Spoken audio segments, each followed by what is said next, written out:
Well, welcome everyone to the 6th episode of my new podcast, Pug Fireball and Company.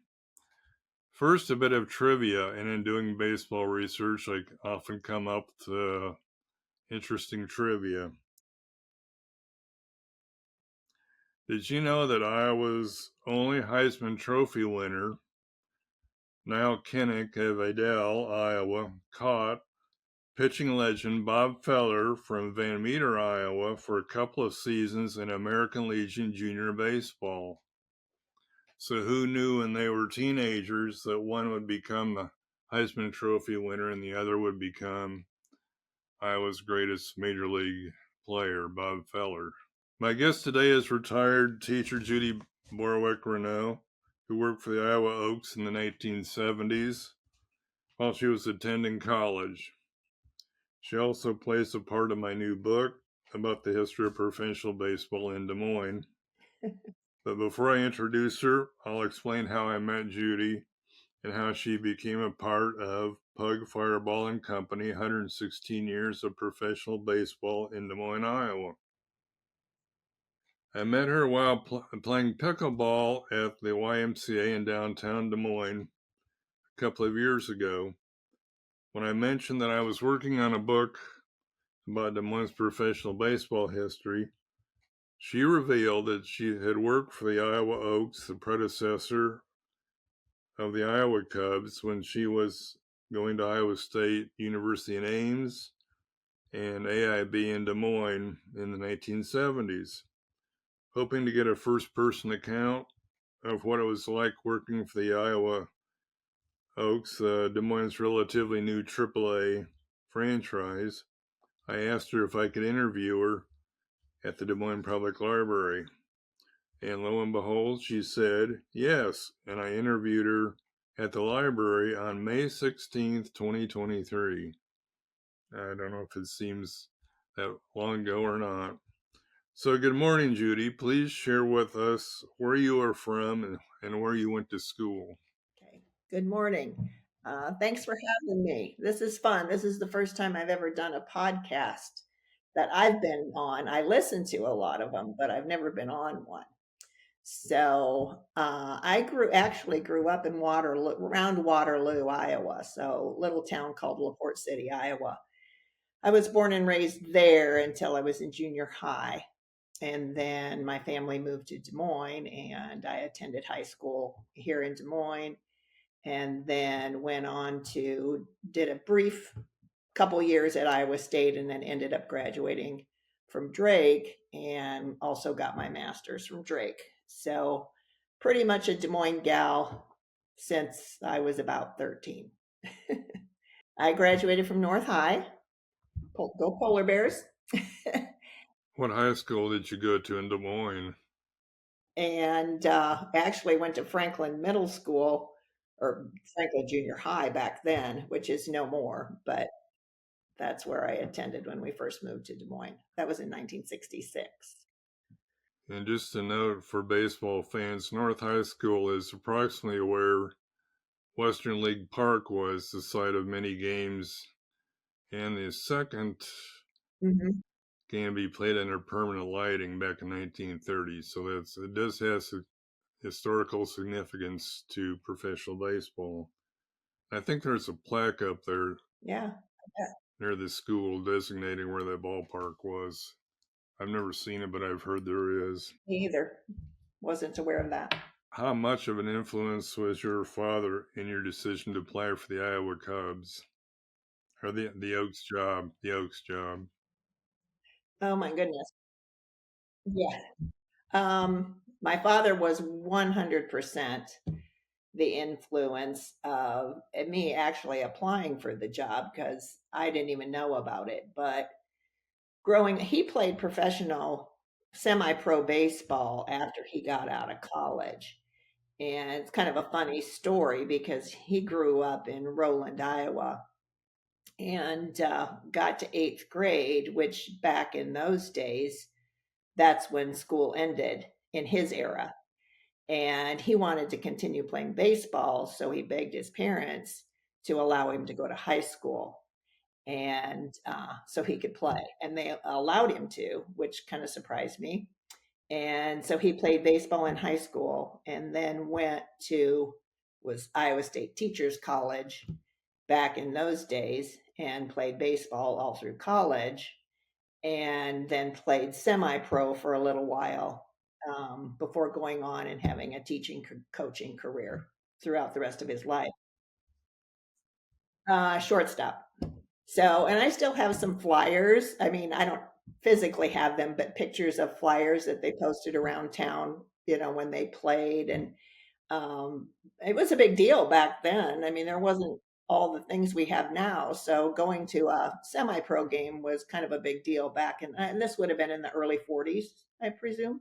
So back to when I started working for the Oaks, I was in college and my dad had heard about they were going to hire ushers, usherettes, and had either heard it on the radio or read it in the paper, I don't know which, and told me I needed to apply.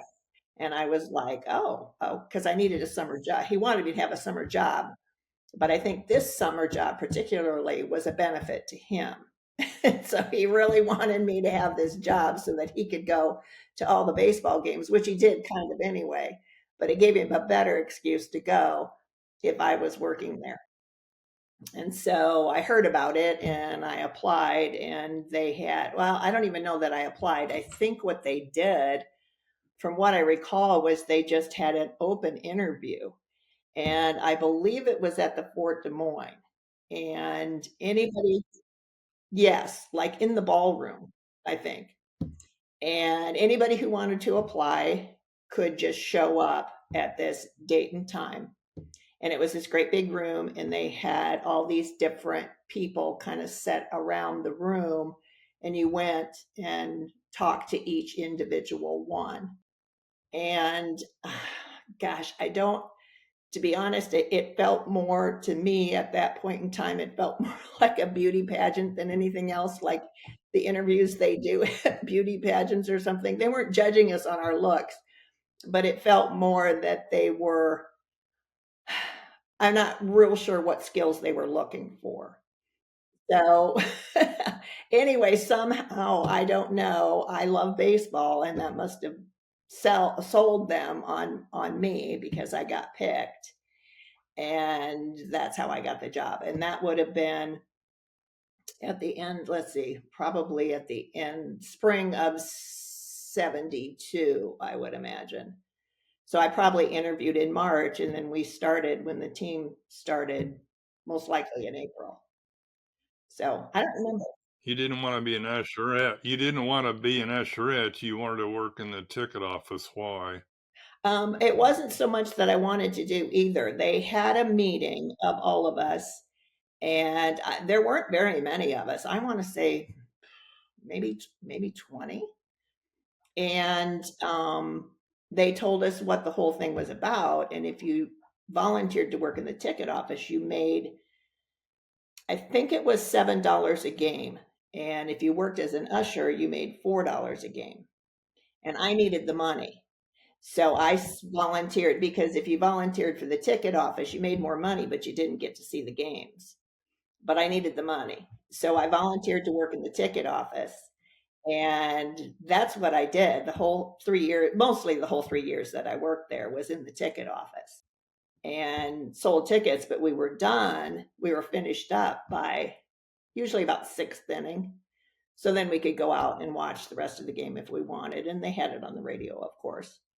But I think it was a win-win for me, because in the ticket office, all the players, it was in the office, so all the players came in and out, management, the owner, Ray Johnson was the owner, he was in there, so I got to see more celebrities, I think, and got to know the players a little bit better than if I'd been an usher. So it worked out well for me. What was Ray Johnson like? He was the guy who brought AAA baseball to Des Moines in 1969. What was he like? Did you really? Yeah, I knew him. Actually, my last year that I worked there, I actually worked not baseball games. I worked in the office during the off season. So I worked with Bob Martin and I worked with the office staff, and I did more clerical secretarial work that season. But he was great. He was a great guy. He wasn't there a lot because he lived in Texas, maybe, I think, or Arizona or something. So he wasn't there a lot. And I know it was a really big deal when he came to town because everybody had to be on their best behavior. But which we never had bad behavior, but we did goof around a lot. So we were often very silly. But when he came to town, he was a great guy. His wife was lovely. Yeah. So it was good when he came to town. I read that he had originally planned to live in Des Moines, but his wife didn't like the cold Iowa winters, so he stayed in Texas. That doesn't surprise me. And he did get criticized by a few media people, at least Mark Hansen, the Register, I think, for not being in Des Moines more often, that he was kind of an absentee owner. But Interesting. I don't know where they stayed when they were in Des Moines. I don't know where they stayed for sure. I knew they didn't live there. Yes. He was great too. Oh my goodness. I so Bob Martin was your immediate supervisor. What was he like? couldn't have asked for a better boss. He did everything. He did everything. He ran that place. And I don't think the budget then was like the budget now. And the staff certainly wasn't the staff that they have now. So he did everything. And he was just a really, really nice guy and really fun to work with. And I really enjoyed him a lot. I don't know if he's still alive. I don't know for sure the backstory on him after he left. I did not know him. That's when they started getting really, they started putting more money into it then. Of course, Sam Burnaby wasn't there yet. He didn't come till the 80s. So, yeah. Who was your favorite player of that era, or did you have a favorite player back then? They were with the Oakland Athletics then, so they had a lot of guys who went on to play with the Oakland A's and even in World Series in the 70s. And that was the year that I think they went to the World Series back then. But back then they brought the major league players, they brought them in for an exhibition game. So they'd fly them in and then they'd play an exhibition game. And I don't think I missed, I listened to it on the radio because it wasn't on TV. And I don't think I ever missed a game on the radio, home or away. That team, that was when, uh, gosh, Kenny Holtzworth was the pitcher. Gosh, I'm trying to, Vida Blue, Joe Rudy. Hmm. Hmm. Vida Blue was a pitcher who played here. Joe Rudy, Gene Tennis, yeah, Tony La Russa. Tony La Russa was the manager, and I knew him quite well.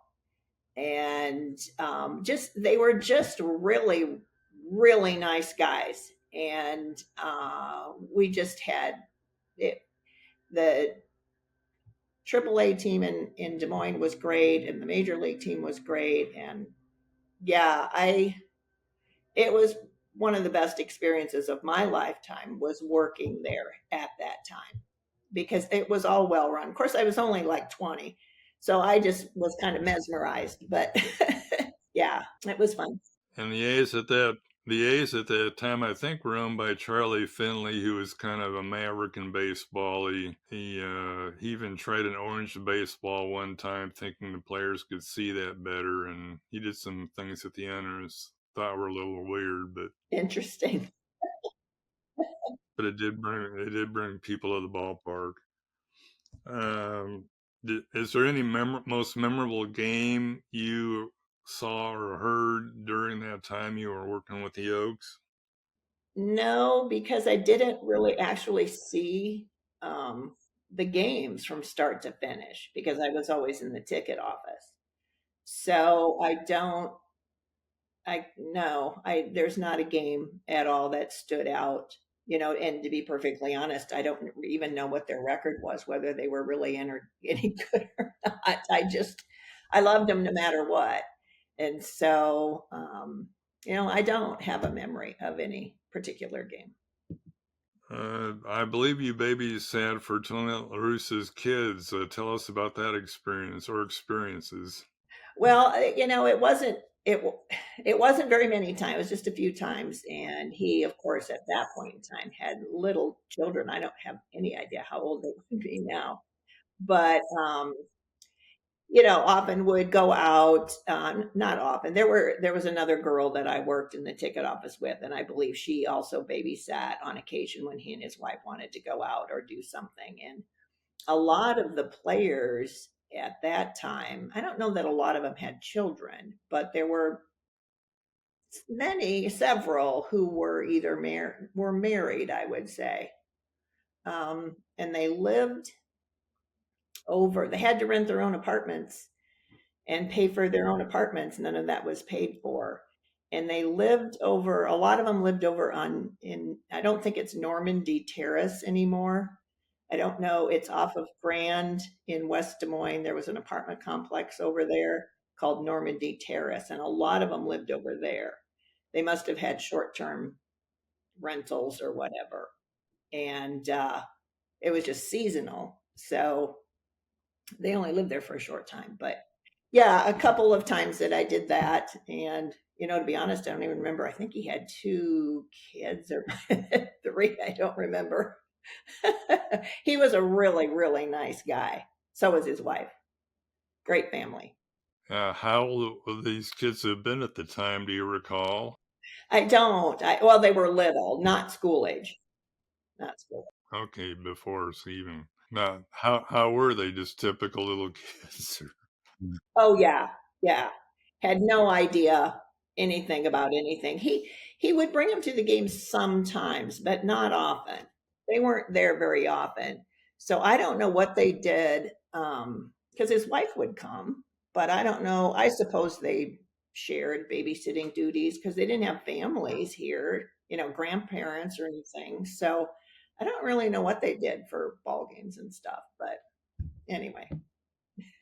Talking about the housing, it was in West Des Moines. So back then, I presume there wasn't a whole lot of housing downtown like there is now. Oh goodness. No, I don't most downtown was not particularly a great area to be in ever at that point in time. It was mostly bars and some banks. Yeah, I was going to say, so describe the Suck Taylor Stadium then, describe the stadium and the area around it compared to Principal Park today and the area around it. Oh, oh my goodness. It was not a great area of town. So the fact that I drove down there by myself and parked, and the parking lot was not well lit. The parking was a bit. I did have parking close to the ticket office, but still, parking wasn't great. You wouldn't at that point in time. You never would have parked on Court Avenue and walked to a game ever. It wouldn't have been a smart thing to do. The stadium was very rustic. Every time it rained, the locker rooms flooded. The locker rooms were not nice at all. I mean, it's amazing what they put up with back then. Um, they just, the groundskeepers, the grounds crew was pretty much kids who ran the neighborhood, and Bob Martin would pay them so much a game to show up and roll up or unroll the tarp. And they weren't always the greatest citizens either. So it was very rustic back then. But honestly, I think it kind of made it more fun, a little bit more fun. It's just so polished now. Everything's electronic. It's Principal Park is beautiful and I still love to go, but it's very, very upscale compared to what it was. It's high tech now compared to then. Yeah. Yes, very high tech. Yeah, and I believe you told me, and I got it in the book, your experience of taking the money from the ticket sales down to a bank in downtown. So tell us about those trips and what they were like and who you went with. Well, my one of my jobs was to, because there was no electronic anything, so we had to hand count the tickets. So we'd try to keep like a scratch score of how many tickets, especially on really cold nights and there was nobody there. We would kind of just do scratch score of how many we sold, so we wouldn't have to sit and count all these tickets. But we had to count the tickets and then count the money and balance the tickets, with the money, and that always took a while. And then I put the money in the bag, in a bank bag, canvas bag, and one of the security guards, who was, well, I probably could have outrun him and maybe outmuscled him, I don't know. Wasn't the security guards of today. And so he would escort me on the back of his motorcycle. Might have been more like a moped, but I would climb on the back of his motorcycle and he would drive me downtown to a night deposit to deposit this big bag of cash. And I was never afraid ever. But when I look back at it now, I'm like, wow, it wouldn't have taken anybody with a whole lot of smarts to figure out this happened and could have easily gotten that bag of money. I don't know how much was in there. It wasn't thousands of dollars, I'm sure, but it was still a little bit um little bit unusual. So yeah, he would take me down there on his motorcycle and I would put the bag of money in the night deposit and then he'd drive me back and then basically I was done for the evening. I could either go home or watch the rest of the game. And you were never afraid for your safety then? No, I wasn't. It never occurred to me, and I would have been 20, 21, maybe. And it's not like I felt safe with the security person because it was just my way of getting the money there. It was faster than walking. But no, it never once ever occurred to me that this probably wasn't the smartest thing to do. And my parents never said anything either. We were pretty trusting, I think, back in those days. Different era, for sure. A different era. Yeah, yeah. Much different times. Yeah. So there weren't many, if any, opportunities for females in professional baseball back then.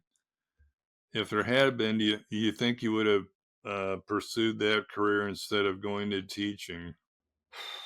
Wow, that's a great if I had had back then the female professional role models that young girls have today, I do think so. I think if there had been young, professional, accomplished, smart role models for me to aspire to, I think so.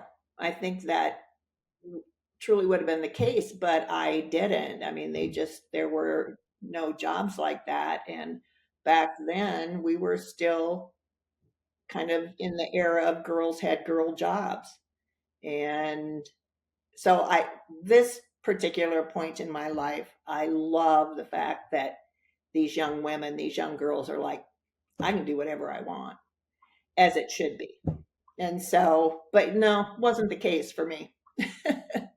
So you went into teaching, went into teaching instead. So describe where you went as what you did as a teacher and where you taught. Okay, well, like I said, I got my degree from Drake, my teaching degree from Drake, and I was a single parent at that point in time, and so it was beneficial to me to have my summers free. I had three young boys, and so that was a bit of a perk at that time. but I got my degree in business education.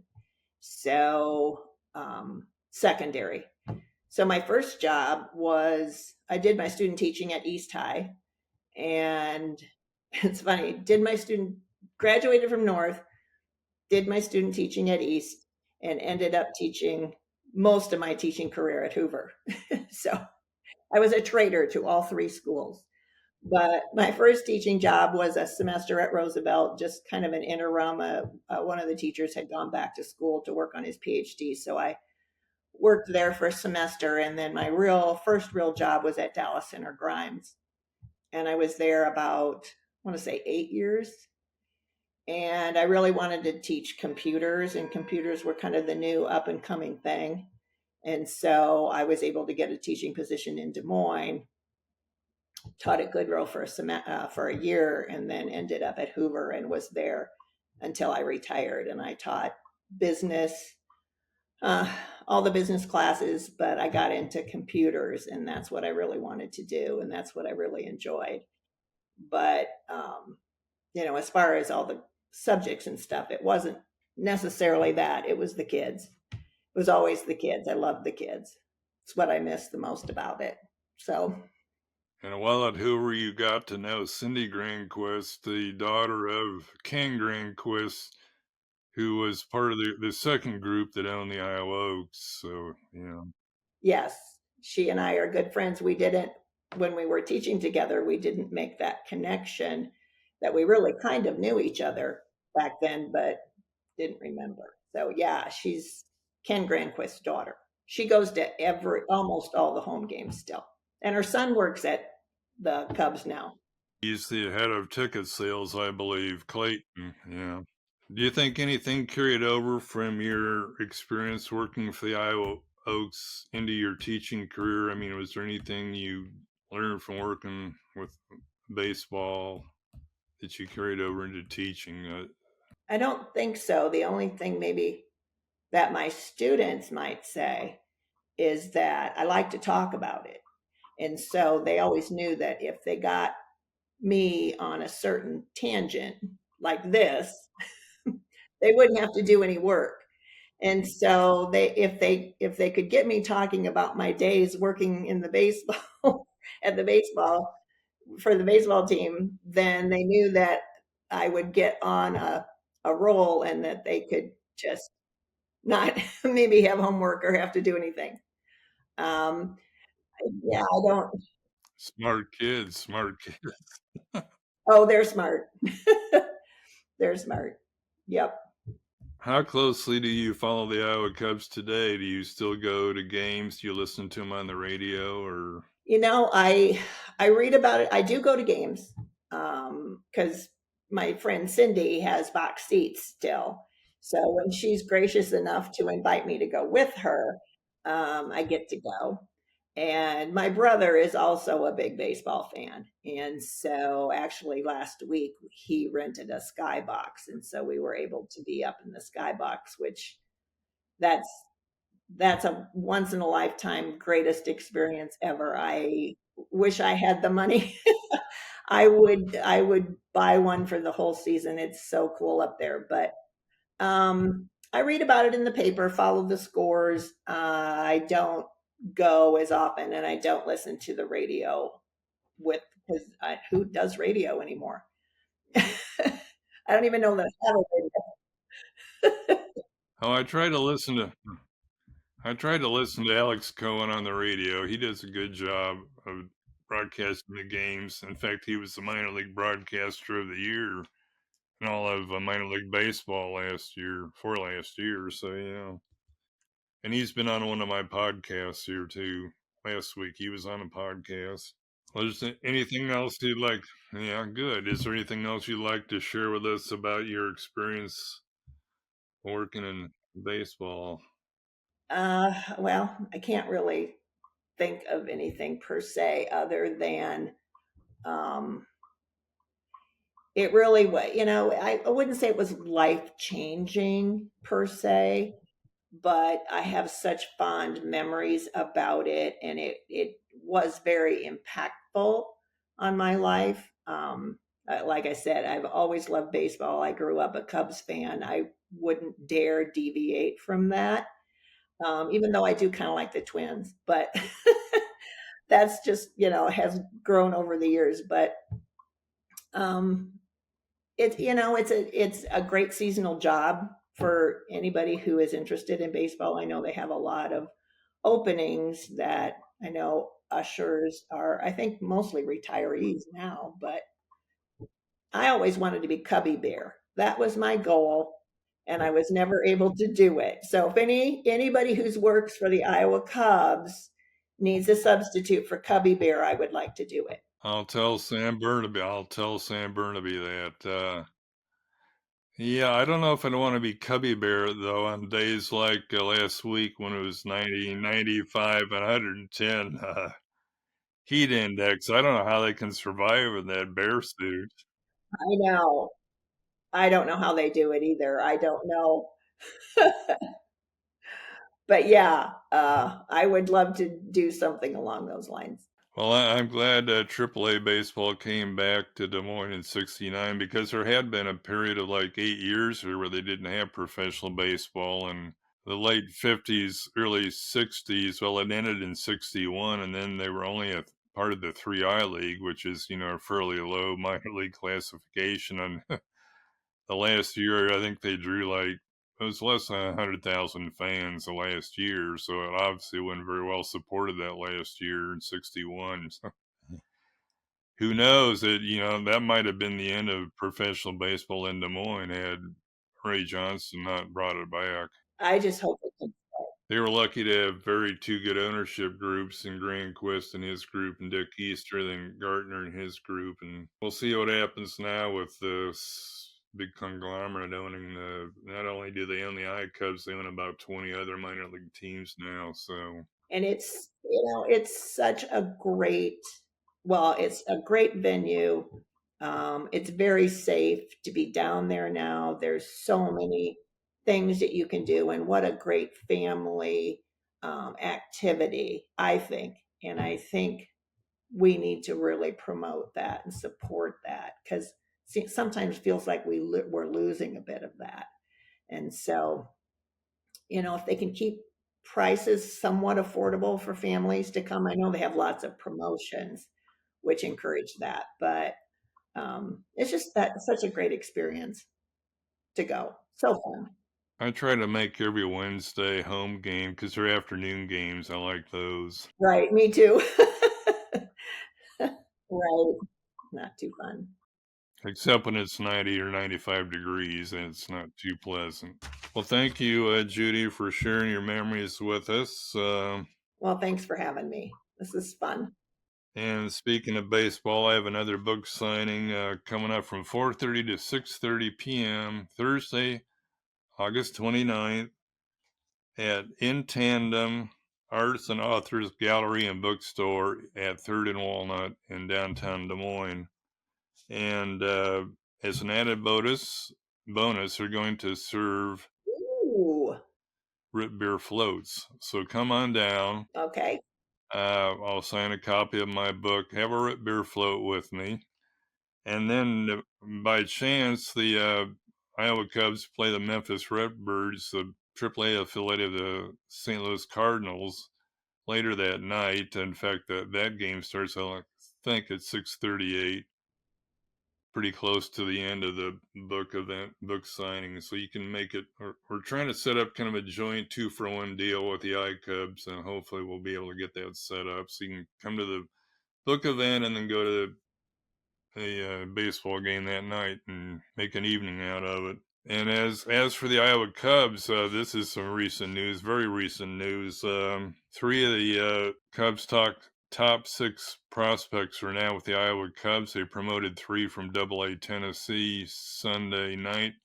So they're in Omaha now with the others. They'll make their AAA debut in Omaha this week. So I think now the Iowa Cubs have something like 7 of the top 10 prospects in the Cubs organization. So when they get back in town, that's another reason to go out and see them. I know they've been kind of in a downturn here lately. I think they've lost like 10 of the last 12, but hopefully these 3 young guys, 2 infielders, an outfielder, put some life back in the team. So gives you another reason to go down to Principal Park and see the future stars of tomorrow. So with that, I'll sign off and thank Judy again, and Thanks, Steve. good day, everyone. I'll see you on my next podcast.